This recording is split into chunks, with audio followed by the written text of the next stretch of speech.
두려운 범죄들이 많다, 그런 생각이 듭니다. 사람들이 어쩌면 이렇게 악할까? 어쩌면 이렇게 끔찍한 범죄들이 계속해서 일어날까 하는 생각들을 갖게 되면서요.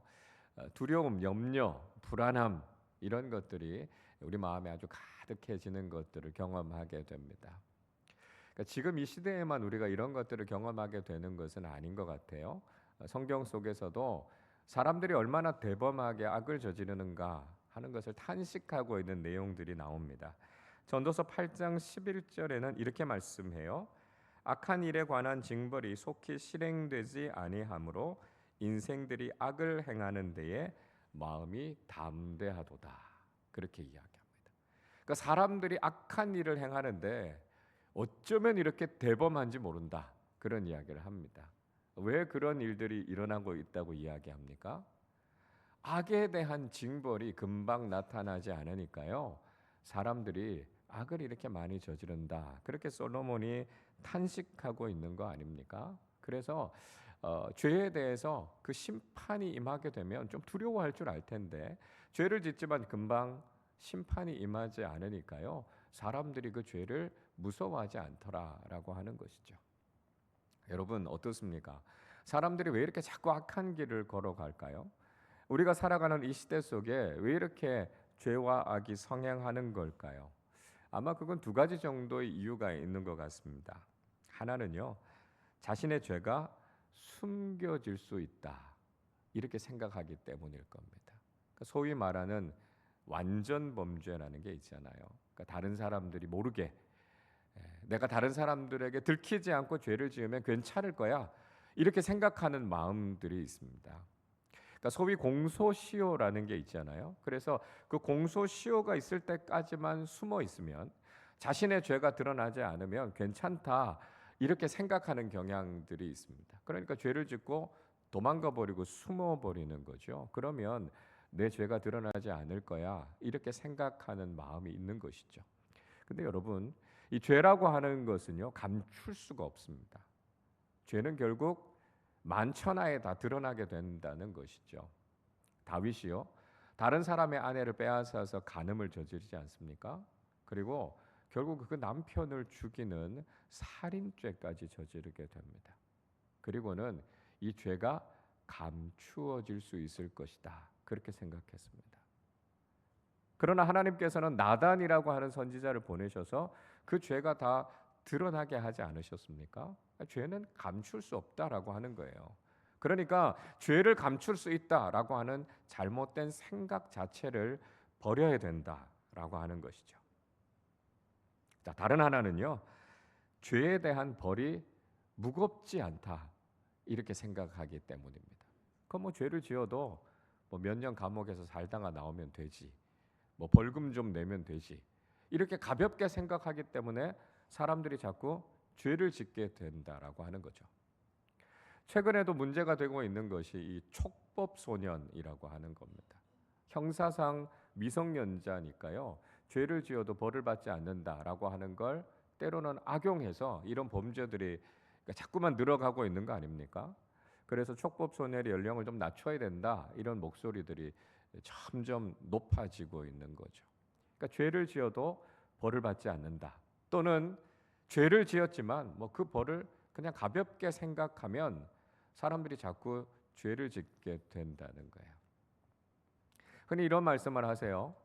미국이 시민 의식이 높아서 교통법규를 잘 지킨다, 이렇게 이야기하시는 분들이 있습니다. 맞는 말인 것 같지만 사실은 틀린 말입니다. 미국 사회에서 교통법규를 엄격하게 지키는 이유는요, 벌금이 높아서 그래요. 그러니까 조그마한 교통법규 하나만 어겨도 우리나라 돈으로 벌금이 30만 원, 40만 원입니다. 우리보다 뭐 거의 한 10배 정도 되잖아요. 그러니까 벌금이 무서워서 위반을 못하는 거예요. 물론 기독교 정신이 있기 때문에 어느 정도 법과 질서를 지킨다라고 하는 것이 더 많이 강조되고 있기도 하지만, 보다 더 실질적인 이유는요, 벌이 무겁기 때문에 그래요. 자, 그에 비해서 우리나라가 가지고 있는 벌은 전 지나치게 가볍다고 생각합니다. 그렇기 때문에 이런 벌이 좀 더 강화되어져야 되는 게 아닌가 하는 생각을 전 개인적으로 갖고 있습니다. 여러분, 사람은요 스스로 죄를 제어할 수 있을 만한 능력이 없어요. 우리 스스로가 의롭게 살아갈 수 있는 그만한 능력이 우리에게 없다라고 하는 거죠. 인간은 죄성을 가지고 있고요. 그렇기 때문에 언제든지 죄를 저지를 수 있는 가능성을 갖고 살아가는 사람들입니다. 그렇기 때문에 이 죄를 억제할 수 있는 방법이 필요하다라고 하는 거죠. 물론 근본적으로 우리가 가지고 있는 신앙을 통해서, 교육을 통해서 사람이 변화되어지고요. 그래서 이런 죄에 빠지지 않는 게 가장 좋습니다. 그러나 차선책으로는요, 이런 죄가 반복되지 않도록 이걸 억제할 수 있는 장치가 필요하다라고 하는 거죠. 우리는 신앙인으로서 죄에 대한 경각심을 가져야 됩니다. 여러분, 그렇다면 우리가 그리스도인으로서 죄를 멀리하고 거룩하게 살 수 있는 비결이 무엇이겠습니까? 우리는 요즘 이 소선지서인 아모스의 말씀을 함께 묵상하고 있습니다. 이 아모스서의 말씀, 이 아모스 선지자는 북이스라엘의 여로보암 2세 때 예언을 했던 선지자죠. 아모스 1장 1절이 이렇게 말씀합니다. 유다 왕 우시아의 시대, 곧 이스라엘 왕 요아스의 아들 여로보암의 시대 지진전 2년에 드고와 목자 중 아모스가 이스라엘에 대하여 이상으로 받은 말씀이라, 그렇게 이야기합니다. 자, 이 아모스라고 하는 선지자 여로보암 2세 때 예언을 했는데요. 이 여로보암 2세 때는 북이스라엘이 번영기였습니다. 영토가 굉장히 많이 확장이 됐을 때였고요. 경제적으로도 굉장히 부유함을 누리고 있었을 때가 이 여로보암 2세 때였습니다.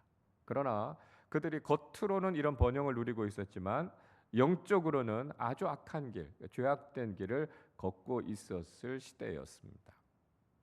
아모스가 예언하고 나서 2년 후에 북이스라엘에 큰 지진이 있었다, 이렇게 이야기하고 있습니다. 아마 이것도 하나님께서 그들의 죄에 대해서 심판하셨던 하나의 도구였을 것이다 라고 하는 것을 우리가 알 수 있죠. 이 아모스라고 하는 사람은 드고아 지역의 목자였습니다. 뽕나무를 재배하던 목자였어요. 그래서 학자들 중에는 이 아모스라고 하는 사람이 굉장히 가난한 농부였을 것이다, 이렇게 이야기하는 학자들도 있고요. 또 어떤 학자들은 이 아모스가 원예 사업을 아주 크게 하고 있거나 아니면 아주 큰 목장을 경영하고 있었던 굉장한 거부였던 농부였을 것이다, 이렇게 보는 학자들도 있습니다. 자, 이 아모스가 어떤 지위와 어떤 상황에 있었든지 간에 어쨌든 중요한 건 아모스가 선지자로서의 권위를 갖고 있지는 않았다라고 하는 거예요. 그러니까 아모스가 하나님 말씀 전한다라고 이야기하니까 사람들이 무시하는 경향들이 많았습니다. 자, 근데 중요한 건요, 하나님의 선지자라고 하는 건 인간적인 어떤 조건, 그 어떤 면모 때문에가 아니다라고 하는 것이죠. 그가 어떤 사람이든지 간에, 그가 어떤 일을 하는 사람이든지 간에 하나님께서 세워주셔서 그에게 말씀을 주셨다면 하나님께서 그의 영적인 권위를 인정해 주시는 거죠. 그래서 목자였던 아모스를 통해서 하나님께서 하나님의 말씀을 전하게 하셨다라고 하는 겁니다. 자, 아모스는 원래 남유다에 속해 있었던 사람이에요. 그런데 북이스라엘 사마리아를 향해서 아주 거침없이 하나님의 말씀을 전했습니다. 오늘 본문 앞쪽에 있는 9절 10절은 이렇게 말씀해요. 아스돗의 궁궐들과 애굽 땅의 궁궐들에 선포하여 이르기를 너희는 사마리아 산들에 모여 그 성중에서 얼마나 큰 요란함과 학대함이 있나 보라 하라. 자기 궁궐에서 포학과 겁탈을 쌓는 자들이 바쁜 일 행할 줄을 모르느니라. 여호와의 말씀이니라. 이렇게 이야기하고 있습니다. 자, 그러니까요, 지금 아스돗과 애굽이라고 하는 두 나라에 대해서 언급하고 있습니다. 이 아스돗이라고 하는 도시, 지금의 팔레스타인 가자 지구에 있는 블레셋의 대표적인 5도시들 중에 하나가 바로 이 아스돗이라고 하는 도시입니다. 그리고 애굽은 여러분 잘 아시는 것처럼 이스라엘의 남쪽에 인접해 있는 나라 아닙니까? 그러니까 북이스라엘과 인접하고 있는 나라들을 지금 소환하는 거예요. 불러 올리는 거예요.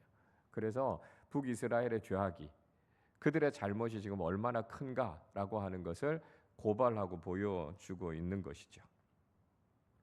자, 하나님께서는요, 바로 이런 북이스라엘의 죄악에 대해서 심판하시겠다. 이걸 그대로 두지 않으시겠다. 그렇게 말씀하죠. 11절을 보세요. 그러므로 주 여호와께서 이와 같이 말씀하시되 이 땅 사면에 대적이 있어 내 힘을 쇠하게 하며 내 궁궐을 약탈하리라. 이렇게 말씀합니다. 자, 그들의 죄에 대해서 하나님께서 어떻게 심판하신다는 거죠? 이웃에 있는 나라들을 일으켜 세우시겠다는 거예요. 그래서 그들을 통해서 북이스라엘을 견제하게 하시고 그들의 힘을 약하게 하시고 그들을 공격하게 하시겠다라고 하는 거죠. 그러니까 그들의 죄에 대해서 하나님께서는 심판하시는 하나님이시다라고 하는 것을 말씀하고 있습니다. 자, 오늘 우리가 읽었던 본문의 말씀 속에서도요, 하나님께서는 이 아모스 선지자를 통해서 북이스라엘에 대한 심판, 그들의 죄에 대한 보응이 반드시 있을 것이다 하는 것을 말씀하고 있습니다. 14절 말씀을 다시 보시죠. 내가 이스라엘의 모든 죄를 보응하는 날에 베델의 제단들을 벌하여 그 제단의 뿔들을 꺾어 땅에 떨어뜨리고, 그렇게 말씀하고 있습니다. 자, 하나님은요, 공의로운 하나님이시라는 거예요. 그래서 하나님께서는 그 죄에 대해서 반드시 벌하시고 그 죄에 대해서 심판하시고 보응하시는 날이 반드시 있다라고 하는 거죠. 어떻게 심판하시겠다고요? 베델에 있는 제단을 무너뜨리시겠다라고 말씀합니다. 여러분 잘 아시는 것처럼 북이스라엘의 초대 왕이었던 여로보암 1세가요, 단과 베델에 금송아지 우상을 세우지 않습니까? 그리고 이제 그곳에서 예배해도 된다, 이런 잘못된 가르침을 줍니다. 그래서 북이스라엘 사람들은요, 이 잘못된 거짓된 제단에서 예배를 드리면서도 하나님의 복을 받을 것을 기대하고 있었던 거죠. 말도 안 된다라고 하는 거죠. 아니, 어떻게 예배를 제대로 드리지 않는데 하나님께서 복을 주실 수 있겠습니까? 그래서 하나님께서 그 제단을 꺾어버리시겠다는 거예요. 제단의 네 모퉁이에는요, 뾰족한 뿔들이 솟아 있습니다. 이게 상징하는 게 영광과 권위예요. 근데 하나님이 그거 다 꺾어버리시겠다는 거예요. 그들의 신앙, 잘못된 신앙을 무용지물로 만드시고요, 그걸 심판하시겠다라고 하는 거죠. 그뿐만이 아니었어요. 그들이 누리고 있었던 모든 번영, 모든 영화까지 다 빼앗아 가시겠다 말씀합니다. 15절을 보십시오. 겨울궁과 여름궁을 치리니 상하궁들이 파괴되며 큰 궁들이 무너지리라. 여호와의 말씀이니라 이야기합니다.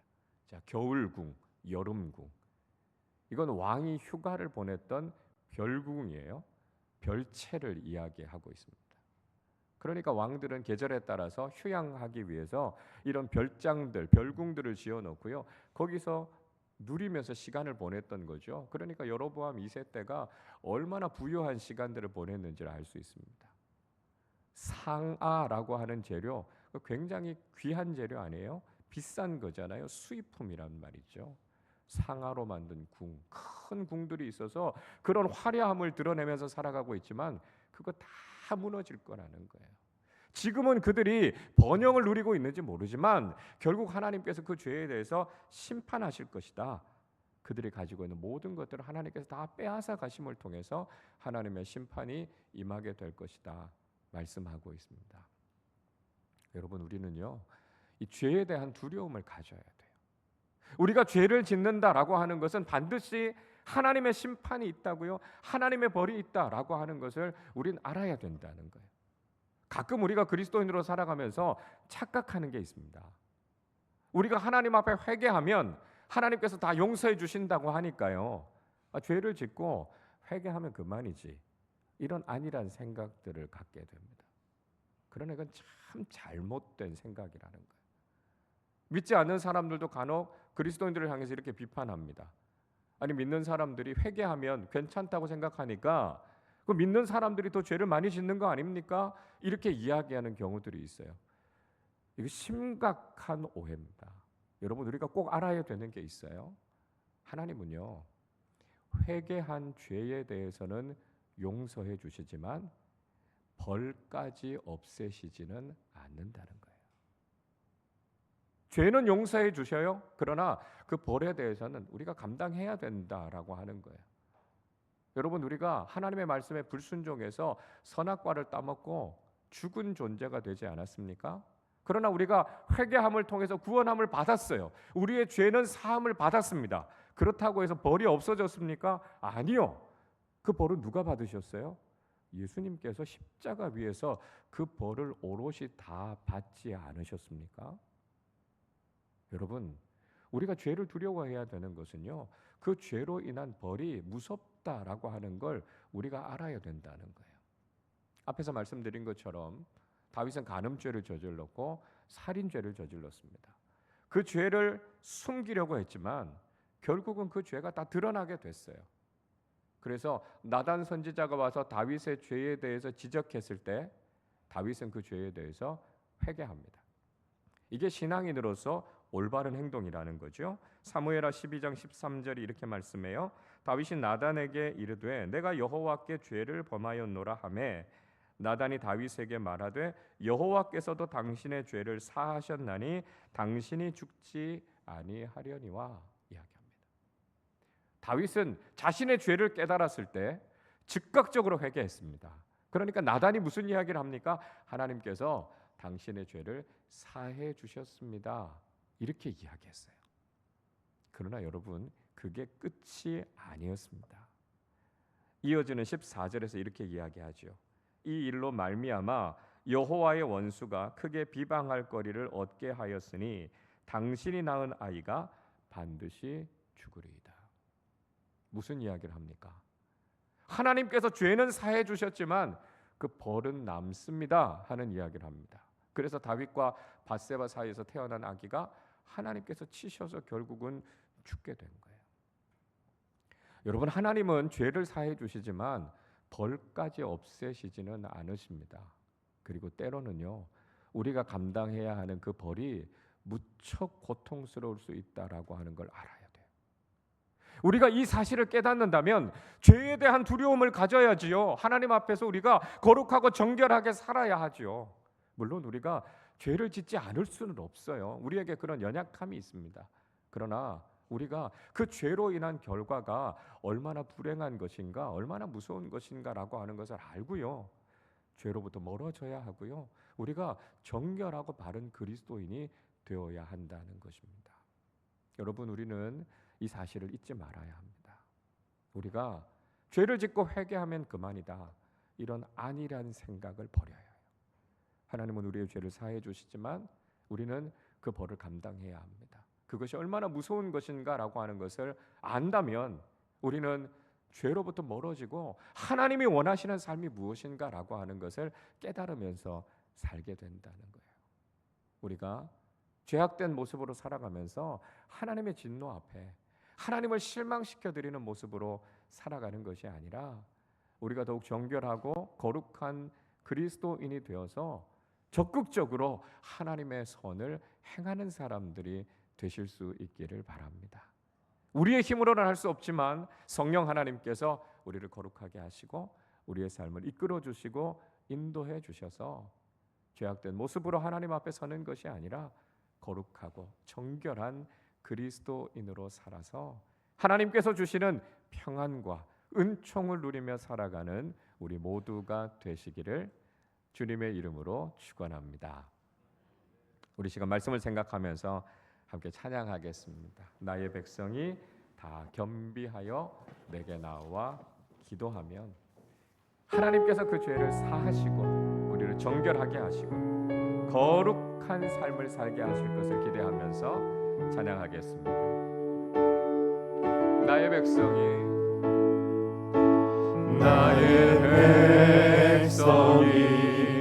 다 겸비하여 내게 기도하며 나의 얼굴을 구하여서 그 악한 길 떠나며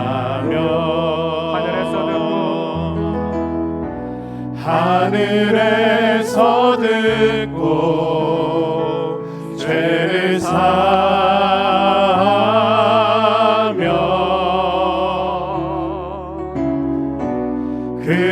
그들의 땅을 고치리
길 떠나며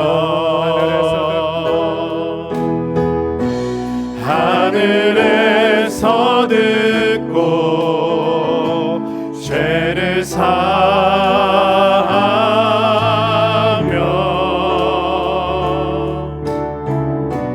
그들의 땅을 고치리라.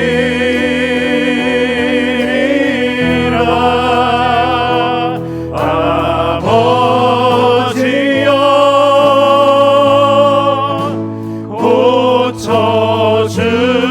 고쳐주소서.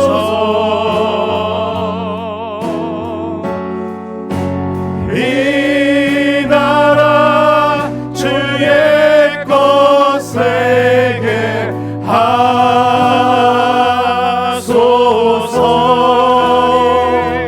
주 하나님 간절히 기도하오니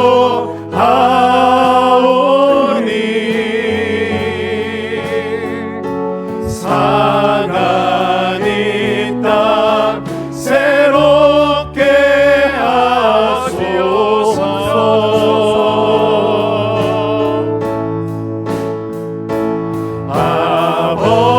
아버지여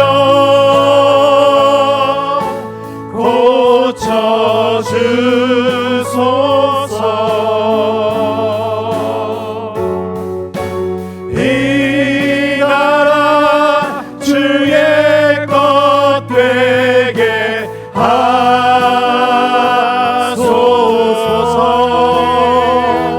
주 하나님 간절히 기도하오니 상한 이 땅 새롭게 하소서.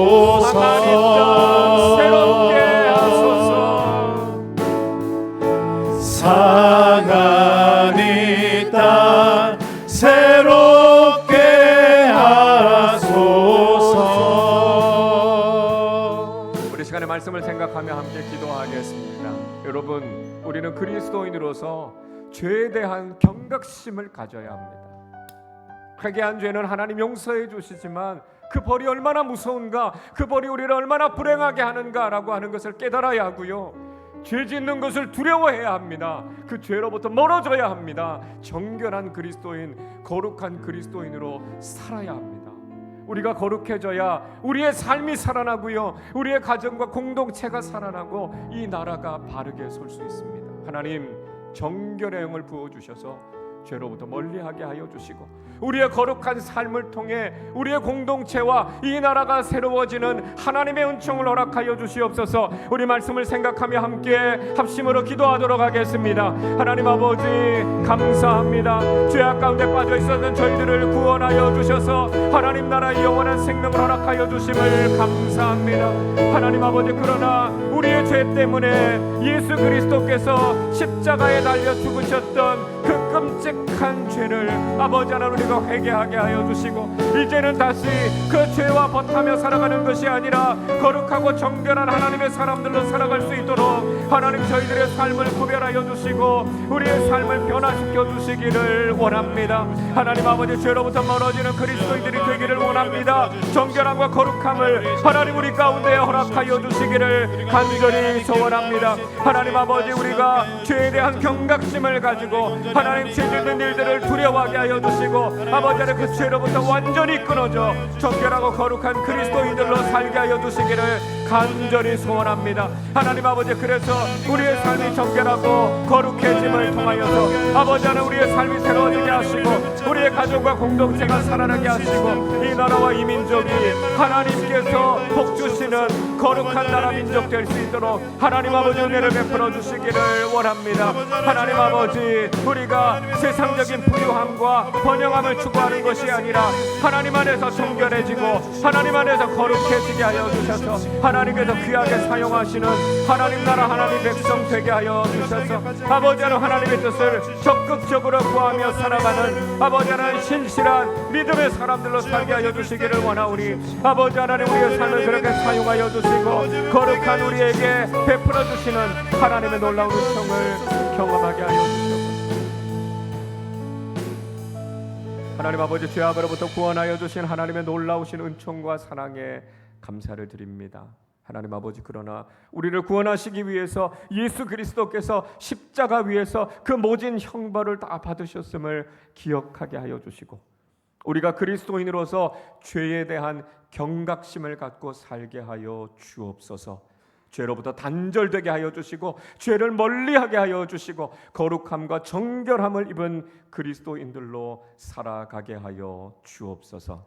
하나님 아버지 우리가 거룩하고 아름다운 그리스도인들로 살아가게 하여 주셔서 우리의 삶이 회복되게 하시고 우리의 공동체와 가정이 새로워지게 하여 주시고 이 나라와 이 민족이 하나님 나라로 거듭날 수 있도록 주님 그 일에 앞장서는 우리 모든 믿음의 사람들 다 되게 하여 주옵소서. 그래서 죄악된 삶에 빠지는 것이 아니라 적극적으로 하나님께서 기뻐하시는 거룩한 삶을 살아 하나님께 영광을 돌려드리는 우리 아름다운 교회 모든 교우들 다 되게 하여 주옵소서.